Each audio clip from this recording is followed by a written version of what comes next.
The Abu Dhabi pearl, it's one of the oldest pearl in the world. Wow.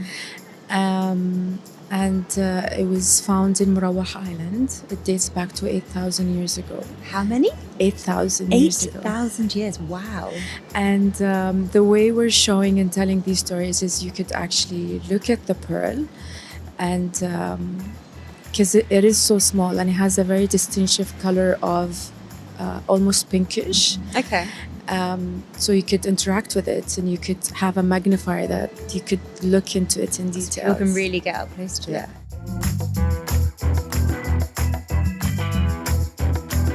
Hello, everyone. Today we're going to be speaking about the latest Arab additions to the UNESCO Intangible Cultural Heritage List. Yeah, it's a mouthful. And we're going to be taking you inside the very exciting, brand new Zayed National Museum here in Abu Dhabi. This is Culture Bites coming to you from Abu Dhabi Double Abu Dhabi. Every Thursday. I'm Ines Rafai. And I'm Farah Andrews. And if you are new to this podcast, please come and visit us every week. We talk about all the cultural and artistic things that are happening in the country and further away. And you can follow us and subscribe to us on YouTube so you can see each of our videos as soon as they drop.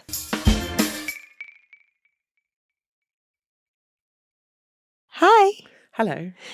Now, do we take people behind the curtain? This is our last record of the year, even though we have one more podcast left to come out.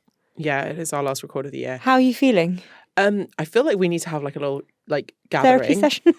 No. I was just saying that in the new year, and I know we spoke about this briefly, but I would really like for Culture Bites to become a community. Yes, the Culture Bites community would be wonderful. That's like my plan for next year. Have you thought about what your plans are, what you'd like? No. You need to just get through this I'm going to do Christmas and I'm getting married at the very, very beginning of next year. I'm going to do those two things and then I'll think about something else. I like that. Yeah. Stagger it. Let's do one thing at a time. Don't feel overwhelmed. No. It's just taking the little bits, baby steps, and then we all get there. The power of a list, let me tell you, trust and believe that those lists are ruling my life. But no, it's good. I'm excited. I am travelling. You're here for Christmas, am I correct? I'm here for Christmas. The weather's fantastic. If we weren't going home for the wedding, this isn't a time of year that I travel at. I like it here. It's so nice. Yeah. Also today, I noticed Abu Dhabi is covered in cloud because it's actually a bit of a chilly day. We're going to have a rainy weekend. I think we're going to have a rainy weekend. And I love that on Instagram, my Abu Dhabi friends are sharing cloud pictures. Now, to any of my friends in London, that would be very funny. But here it feels kind of cozy and that's like people sharing snow pictures somewhere else. I live in Dubai and it did rain in Dubai over the weekend. All right, show off. That's a humble brag. And we took little Frida, our dog, for a walk in the rain on Saturday morning and I loved it. Oh, that is sweet. Yeah. That's very sweet. So you've been out and about?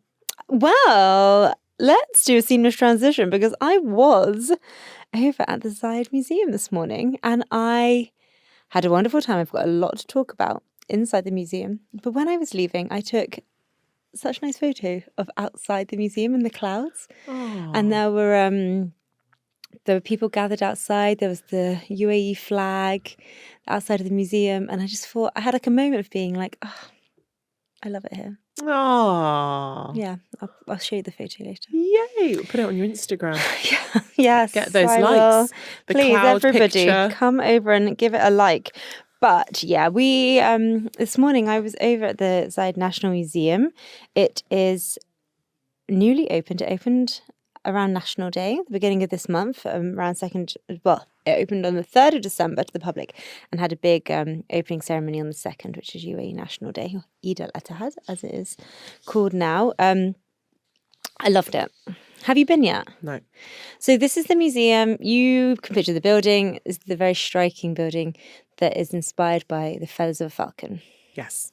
So inside the museum has 7 permanent galleries telling kind of a different kind of chronological history of the UAE. Nice. I don't think it's possible to go in there and not feel proud. Ah. It's so incredibly dedicated to Sheikh Zayed, the UAE's founding father. There are rooms where he's like, it's his voice, you hear his voice, his objects, his artifacts. Lovely. How the UAE, it's just like the real story of the UAE is told, like the founding of the union and the families, the different ruling families, very focused on the Al Nahyan family in Abu Dhabi. And it kind of talks about the UAE's ancient past, its current life here. Yeah, I loved it, and the building is extremely striking. So yeah, I had a lovely conversation with Moaza Matar, the director of the Curatorial and Collections Management Department, and I will hand over to that.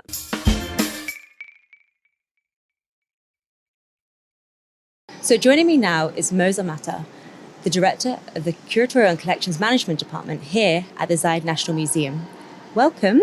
Thank you so much for joining us on the podcast. Thank you for having me. It is a real pleasure to be here and in the museum, and of course sitting in this wonderful space. But if we can put it in your words, can you tell us a little bit about the story and the history of how this has all come together? So I've been in the project for a couple of years now. My journey through this project started around 10 years ago. I did my MFA, my Master's of Fine Art in Museum Exhibition Planning and Design. And to start bits of pieces of culture institution around Abu Dhabi and the UAE, and then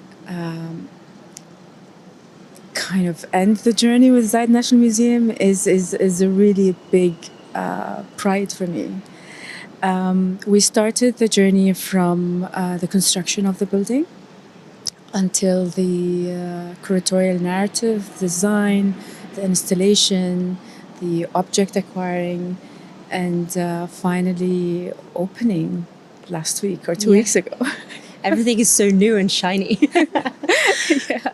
Of course, something that's so core to the museum is the vision and the message of Sheikh Zayed, the UAE founding father. Can you tell me a little bit about how that has been brought to life through your curatorial direction?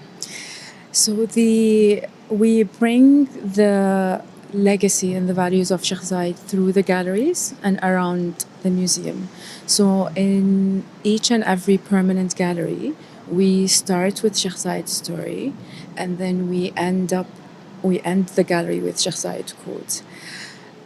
One of our largest galleries on the ground floor called Our Beginning, which talks about the life of Sheikh Zayed and the achievement and the values that are still living in us today.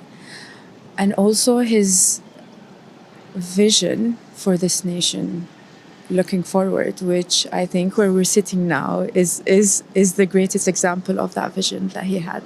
Yeah, this feels like a very real metaphor for that, doesn't it? Yes. Yeah. Of course, I mean, you're very hands-on with the collections and the curatorial side, but the architecture of this building is something, because people have been so curious about it, they've seen it start to kind of grow and flourish here on Sadia Island. Can you tell us a little bit about the structure and the shape that we're sitting in? The architecture and the structure of the building, it's inspired by the UAE long history and heritage. Mm-hmm. It's inspired by falconry and the landscape of the UAE.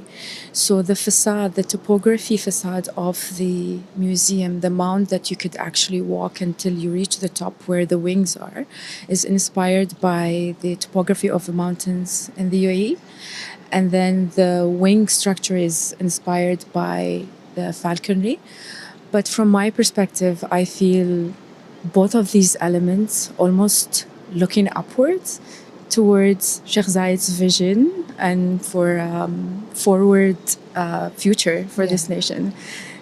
How do you feel? How do you hope that people feel when they come into the space? I would hope people will come in, they immerse themselves in the stories that we're telling, immerse themselves in the interactives.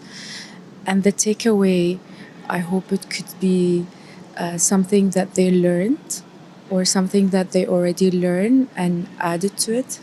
They will have a sense of pride, a sense of diversity, diversity of the stories that we're telling about the UAE and its history. So let's talk a little bit about what you can find in the museum. I mean, we're sat here in such a special spot. We're sat in front of the Magan boat.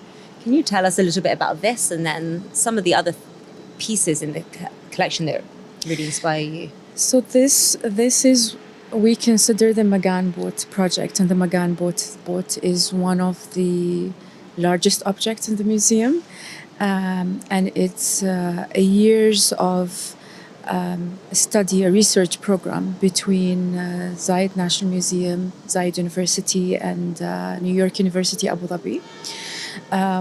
It was almost a very big research program that involved a lot of people from different backgrounds. So we had students working on it, we have boat builders, we have boat experts, we have architects, we have engineer. And the boat was built upon a traditional method of building a Magan boat at that time. Am I right in saying it's a recreation of a Bronze Age boat? Yeah. So it was, so the research was, how could we build a Magan boat? There is no like a visuals of how the boat would look like, but we have tablets that says what are the ingredients, or almost like a shopping list. What are the things that you need to build a Magan boat? So it says bitumen, it says reeds and things like. So the team gathered all of these elements and started building it, and then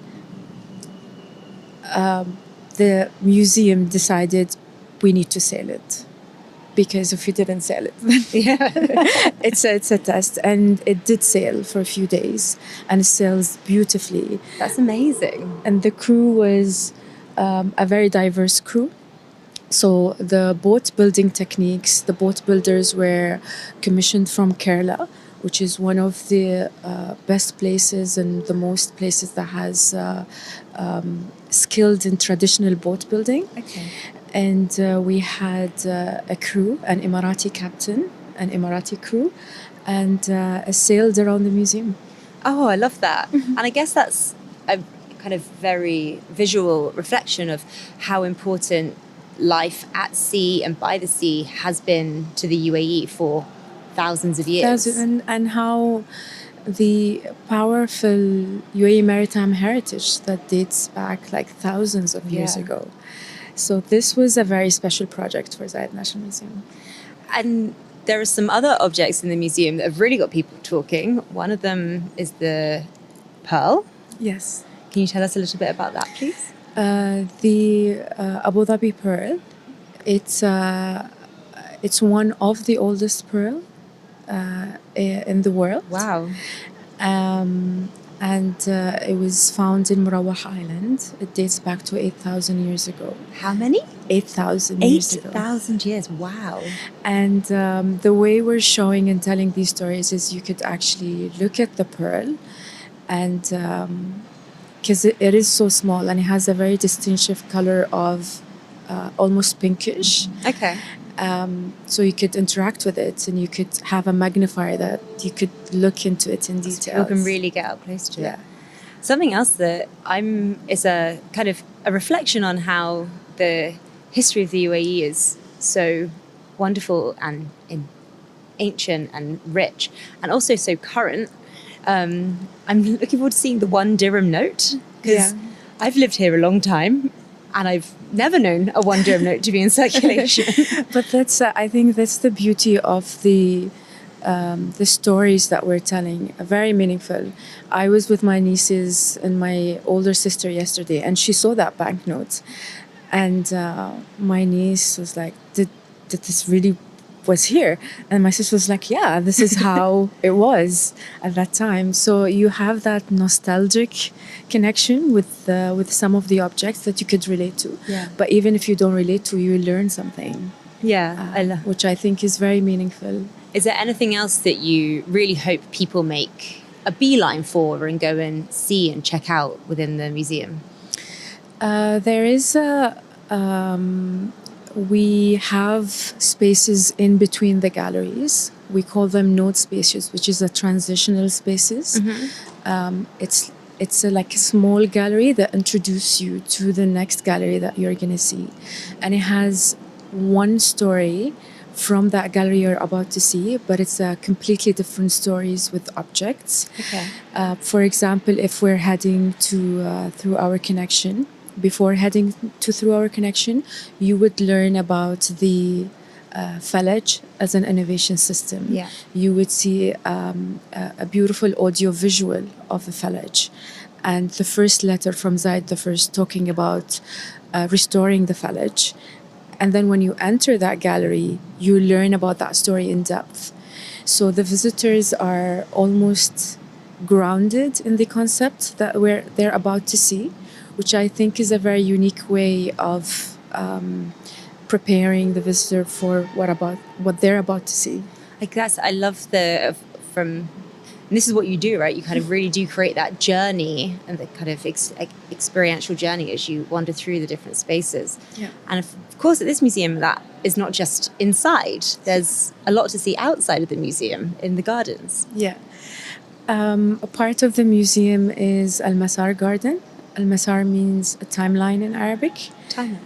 And it talks about the landscape that shaped Sheikh Zayed and the different zones. So we talk about the desert zone, the oasis, and the urban. The garden is very interactive. It's an outdoor gallery. It's 600 meter long. So you could really have a nice stroll in the garden. It has exhibit, it has sensory interactives, it have artistic sculptures. One of the main projects that was really fun to work in recently and we oversee alongside my talented colleague Ali Al-Awadi is we commissioned desert animal sculptures that tells the story. What are the animals that live in the desert? If there is Mignas, the falconry trip, what are the animals involved in that specific tradition?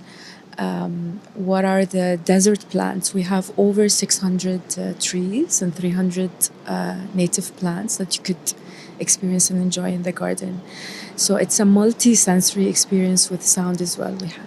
Oh, I haven't had a chance to wander through the garden yet, but I am looking forward to going and having a look at it. And when you say multisensory, like where we're sitting right now is multisensory. Like we've obviously got the visuals of the boat, but I can hear the sea.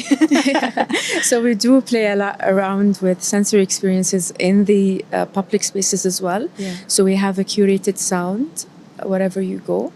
But we also as well have a curated scent that was done specifically for the museum and inspired by Sheikh Zayed's Majlis and Sheikh Zayed's... Oh, wow. And is that one consistent scent throughout the... Yes, yeah. I can smell it right now and I love it. So this is what Sheikh Zayed's Majlis might have smelled like. Exactly, maybe. Yeah. I feel very privileged. And I guess like that's the most... special thing about this museum. There are incredible museums down here on Sadia Island and they have a very international lens and they look at into like a world of history and art and experience, but this museum is extremely uniquely Emirati, and that must have been something that you were so proud to be involved in. I am so proud and lucky to be working in a museum that is shaping the national story for the next generation. Few of the research that I worked with and the team is working in is how to continue that. Why would we want younger visitors to come back again? How could we engage them more in a national story in a way that they could relate to, they could interact with, and engage with. And one of the things that we really spend time on is the language that we want the museum to be represented in, the language and the choices of words that we choose when we're writing our gallery text, for example. It was done in a way that could be understood and targeted younger audience, but as well as audience with different needs. So it's a very simple language. We use the white language, and it's very accessible. And accessibility is a big important thing for the museum as well. Yeah, I've read a lot about the Sunflower Initiative here at the museum. Can you tell us a little bit about that? We have in an accessibility program for the museum. So we have multi-sensory tours specifically dedicated. So if the museum is open for a multi-sensory experience, the different audio-visual, the different sound in the gallery would change according to that. Okay. So people feel comfortable walking around the gallery. We do have a lot of specific tours. We have calm rooms, we have calm corners for special needs.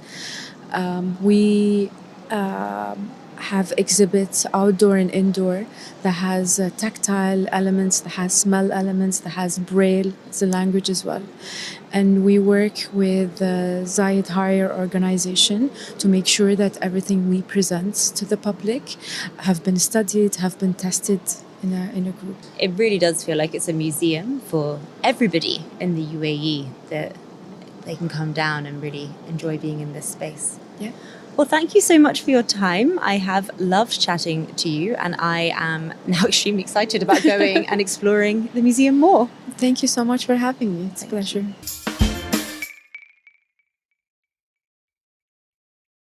That was lovely.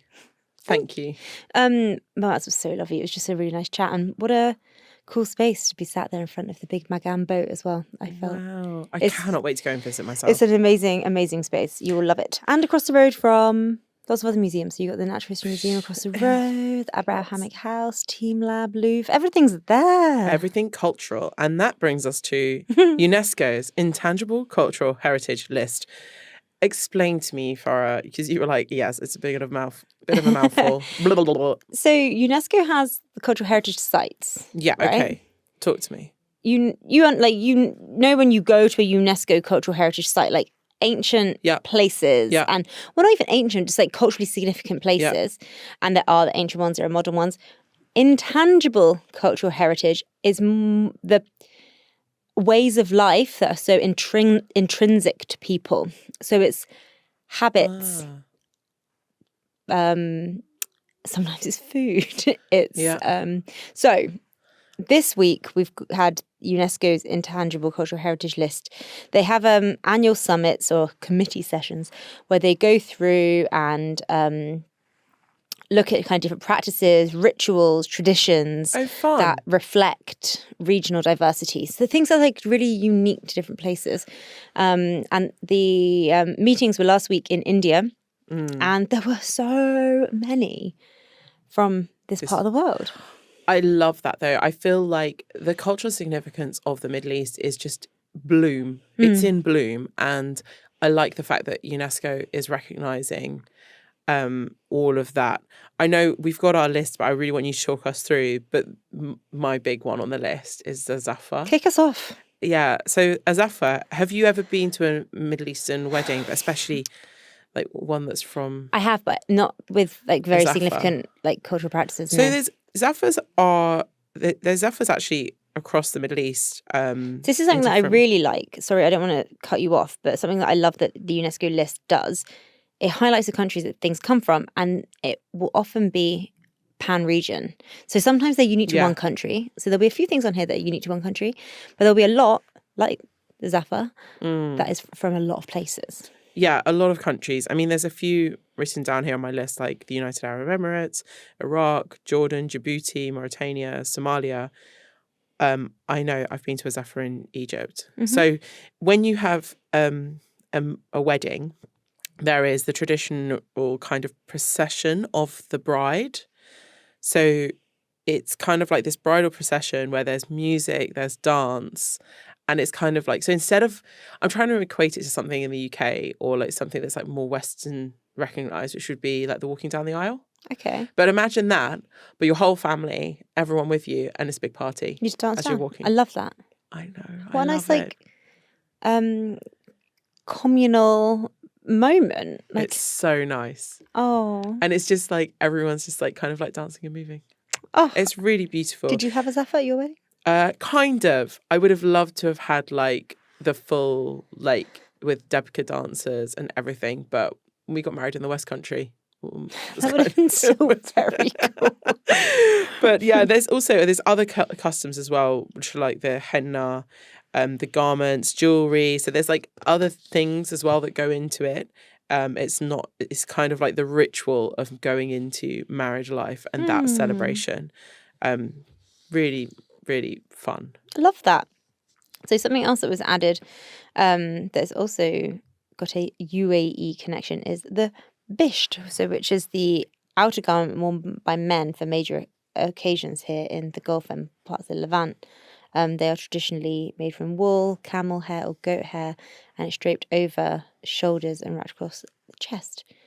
Linking back to our previous segment, rewind, bishts that belong to Sheikh Zayed are in like one of the first tools. So like when I was growing up, my dad, because I would always be like, oh, you know, in the UAE or in Saudi, I was like, why is it see-through? And my dad was always like, those are the really expensive ones. Oh. Because I was like, why is it so see-through? My dad was like, no, those are the ones that are like so fine. Is it that kind of the robe you can see through? So I don't know if that's like a camel hair or anything. I don't know enough about bishts. I did have one draped over my shoulders on my wedding though. Oh, really? Yeah. That's cool. Like for the procession. But they're like in Jordan, yeah, it's such a lovely thing. Like I think those kind of like robes. I always think as well, forgive me if I'm wrong. You know, like in the UK where people graduate, you know, the graduation robes. It's kind of like a similar ilk, right? It's a similar style. I'd say the bisht is a bit more intricate and there's like more than the graduation than the robes. Polyester robe that I wore when I graduated. But I love. Apparently, it's based on the bisht. I do not doubt that. Yeah. That like that's very grand. Yeah, academics wanted to, you know, mimic the robes of the Islamic academics or the Islamic kind of like noble people. I love that. Another one that's another practice that's been added in, which is very significant, is the ayala. Am I saying that correctly? Ahala. Is that when you read it? Yeah. In Arabic. So it's the kind of folk and poetry performances that are very, very unique to the UAE. They feature like rhythmic chanting, and then like with the bamboo sticks. And it was originally practiced with pearl divers during long voyages, and it was a way of boosting morale. So it's like that's like deeply, deeply embedded in like. This is a very UAE history themed episode. I feel like this is our belated National Day ep. Yeah, but it's incredible that all of these things are being recognised for what they are. I like as well, like I know there's a few things on our list still, but there's another one that's for all of our Egypt fans. Oh, this will make you happy. Our vegetarians, because this is a very beloved Egyptian dish, which is called, dare I say, just lovers of a good carb. Lovers of a good carb. You don't have to be a veggie to love a good carb. If you love carbohydrates, please make sure you try the Egyptian kushari. Kushari has been recognised not only as a national dish, but as a cultural practice embedded in daily life. It is made from simple ingredients. The ingredients are rice, carb number 1. Pasta, carb number 2. Black lentils, I would argue, is also a carb. And it's a carby protein. Yeah. Fried onions. And then there's often a vinegary, garlicky, hot sauce with tomatoes often in my experience. This is a hearty, warming, good dish that will set you up for the day. Yeah, definitely. And it's just so beloved in Egypt. Like they really, and now you have, wherever there's an Egyptian community, wherever they are in the world, there'll be a small kushari spot. I've never met an Egyptian person that doesn't glaze over when kushari is mentioned. Like it's like that kind of, it's like a hug dish, right? Yeah, and it's so unique. So when you think of pasta, think of kushari and think of Egypt. But no, not just pasta. If you think of pasta, rice, lentils, It's the whole delicious. hearty combo. And then a few other, let's just like give a bit of a roll through. Arabic kohl was Yes, added kahul. in. Kohl. Yeah. The black powder that's applied as eyeliner. The Moroccan kaftan. Do you want to talk a little bit about the Jordanian tree? So I didn't know about this. The Shajar Zaytun al-Mahras, which is the al-Mahras tree, which is distinguished by its age and size, and it stands at the centre of agriculture and social life in Jordan. Now, how have I Is that missed specifically this? an olive tree, or is I it? mean, must be like one of the really old ones that's handed down. And like, look, Jordan and Palestine, Yeah. you know, really closely. Well, they share a massive border in some respects. And there's also obviously Syria and Lebanon. All of these places like have this real connection to olives.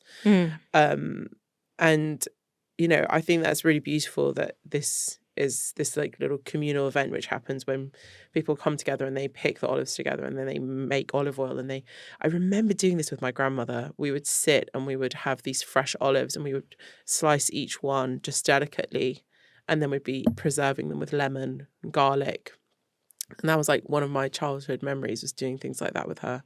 So, and I think that's why lists like this, like they are important. The kind of the recognition, like, I don't know, without getting on my soapbox and sounding like an old lady, it's amazing how the world continues to modernize and globalize, and we are becoming, thanks to the internet, one very global community.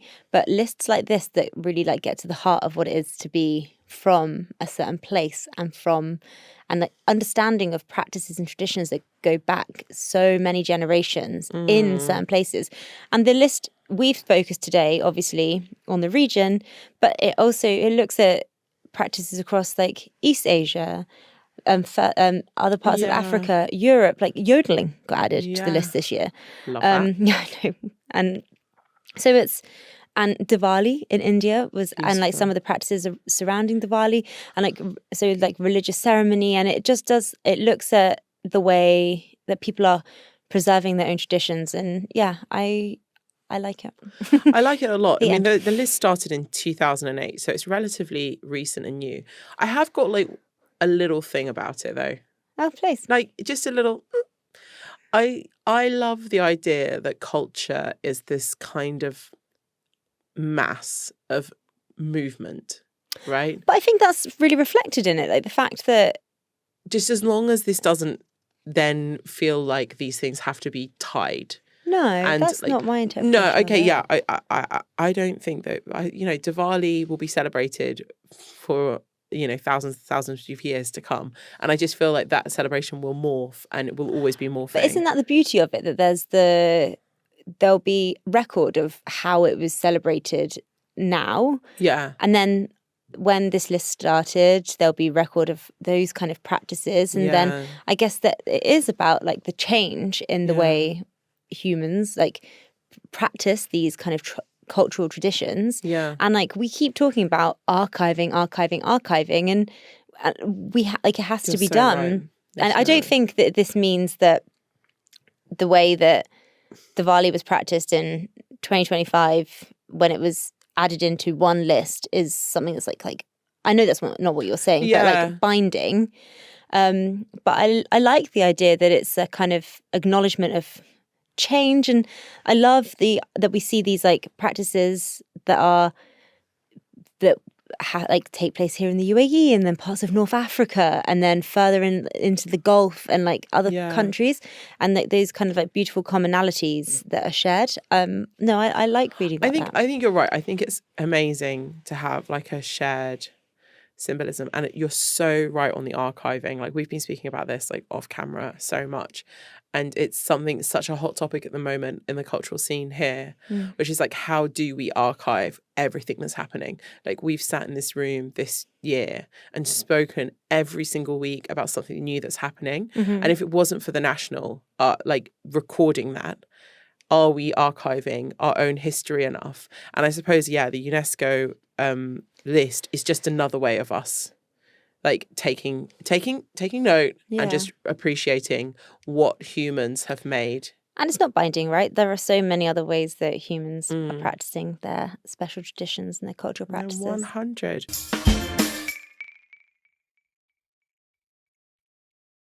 So shall we move on to recommendations? Yes, let's. What have you got to recommend for me this week? So talking about archiving and remembering things that happen within the city, Manar Abu Dhabi is back. It's a biannual event of a kind of light installation which happens. Now, this isn't just like in one place either. It's in more than one place around Abu Dhabi. Yeah. One is down by the harbour, and then there's another in the mangroves. Like, look into it. The National obviously have an article on this. With a map. With a map. That so I played a hand in. But Many conversations. Also in Liwa, right? In Alain? Yes. Maybe not Liwa, Alain. But it basically is this huge light installation. And what's lovely about it is a way of getting out of the house, walking around outside in the night, enjoying the lights. It's interactive in parts, and it's really good for family, friends, kids. So I have put that on my list to do, because you have to go and see it before January the 4th. That's when it's up this year. So it feels like it's come around so quick. But I will be going this weekend with the children. Very excited. So yours is, I would say, quite nice and highbrow and important, like culturally important. I would say that mine is no less culturally important, and that is the film A Merry Little Xmas. It's no secret that I love a Christmas film. This year I feel like I've been quite restrained. I haven't gone all in, but I did wrap Christmas presents at the weekend just gone, and I used this film as my... wrapping soundtrack? Basically, yeah. You have...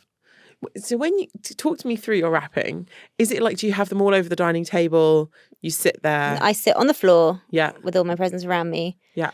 I have a bag of wrapping paper with all my ribbons. I'm very proud of it. It's very organised. And I just sit there and just get through it all. Oh my God. I have to give a shout out to my aunts.